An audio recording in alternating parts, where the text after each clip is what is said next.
Você já acordou cedo o suficiente para ouvir o silêncio antes de o mundo começar. Esse silêncio específico, anterior ao barulho, anterior às demandas, anterior a qualquer coisa que precise de você, foi durante milênios o horário de trabalho mais produtivo que existia. Não porque as mulheres do período bíblico escolheram acordar cedo por disciplina ou produtividade pessoal, mas porque havia uma pedra no centro da casa que precisava ser operada antes que o dia começasse. E essa pedra, 2 blocos de arenito com um furo no topo, foi por pelo menos 3.000 anos o objeto mais estratégico de qualquer economia doméstica do Mediterrâneo. Mateus 24:41 documenta o som desse objeto. 2 mulheres moendo juntas. O texto não explica.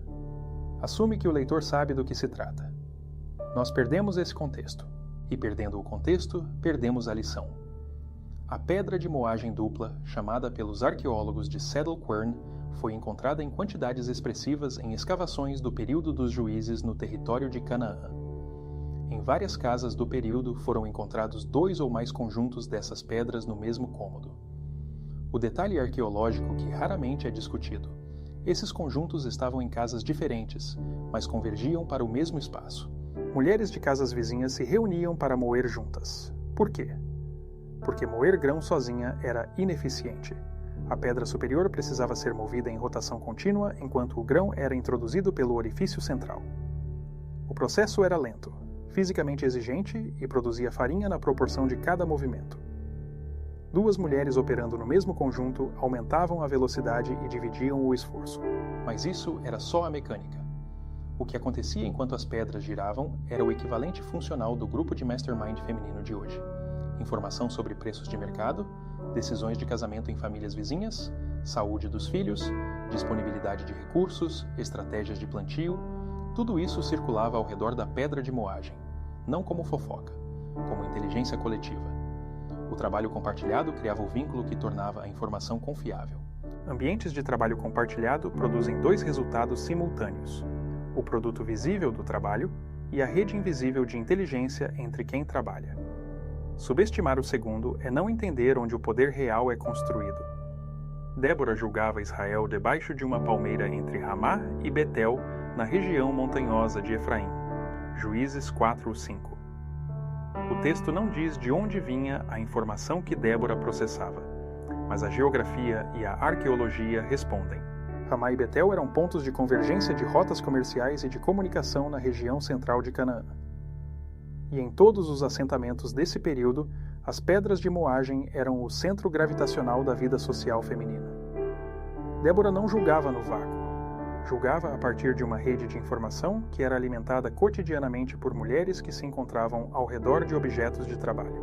O que parece intuição ou sabedoria sobrenatural é, na maioria das vezes, o resultado composto de informação circulando por canais que quem está de fora não vê.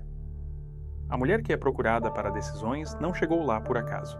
Chegou porque durante anos alimentou uma rede de inteligência que a maioria das pessoas não reconhece como estratégica porque parece cotidiana. Aqui está um dado técnico que muda como você lê Juízes 4:6. Débora manda chamar Baraque e lhe diz: O Senhor Deus de Israel ordenou: vai reunir 10.000 homens das tribos de Naftali e Zebulon. Ela nomeia as tribos com precisão. Ela sabe onde está a capacidade militar disponível, o número realista de homens mobilizáveis e a rota estratégica para o Monte Tabor. Esse não é um oráculo genérico, é inteligência operacional detalhada. De onde vinha? Da mesma rede que processa informação coletiva ao redor dos pontos de convergência social.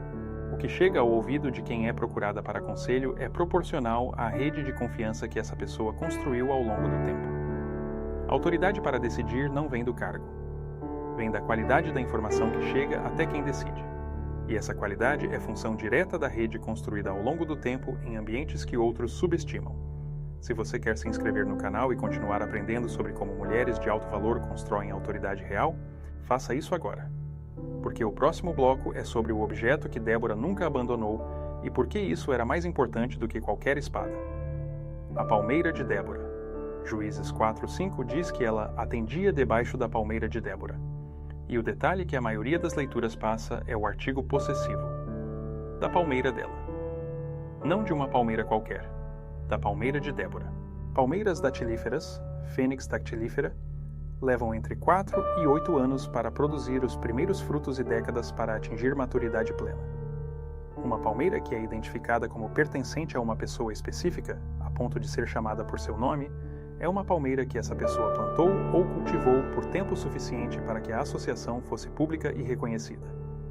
Isso é território conquistado por presença contínua, não por declaração. A palmeira produzia tâmaras. E aqui o espelho contemporâneo fecha com precisão arqueológica.